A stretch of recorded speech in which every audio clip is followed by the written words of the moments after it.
እንደኔ ግራ የተጋባችሁ አላችሁ በዚህ ቪዲዮ።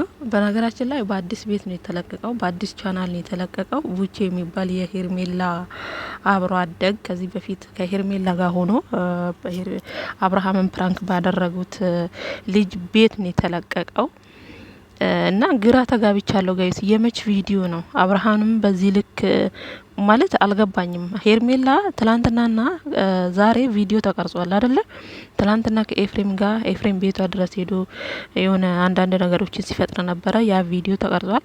ዛሬም ደግሞ ኤፍሬም እንግዲህ ሲያናድዳት ነበረና አንዳንዴ ሰራውላት እያለ እንግዲህ ኤፍሬም የልቤን አደረስኩ እያለ በጣም እንትን ሲል ነበርና ያ ሁለቱ ቪዲዮ አንድ ነው። ይሄኛው ቪዲዮ ከየት መጣ ነው? ከመቼው ነው? ትላንትና የነበረችበት ጸጉር አዲስ ስሬት ነው እኛ ስናቀው እና መች ከየት ወዴት ነው ጋይስ? አልገባኝም። ይሄ ቪዲዮ እንዴት ነው? አብርሃም የመቼው አብርሃም ነው? ይሄኛው አብርሃም ደግሞ ጋይስ መቼም ያኛው አብርሃም እንግዲህ አልመለስ ብሏል።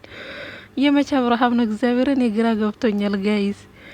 እንዴ ይሄ ቪዲዮ የዛሬ ነው ለማለት እኔ አላመንኩም። ምክንያቱም ሄርሜላ አዲስ ጸጉር ነው የተሰራችው።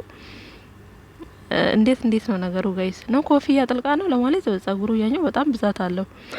ዞሮ ማለት ነው እንዴት እንደሆነ ባይገባኝም ግራ የተጋባ ቪዲዮ ነው ይሄ ቪዲዮ ማለት ነው።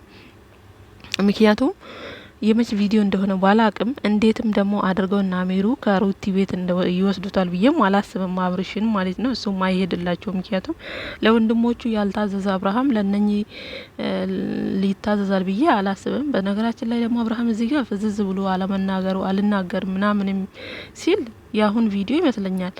ሄርሜላን ሳያት ደግሞ የቆየ ቪዲዮ ይመስለኛል።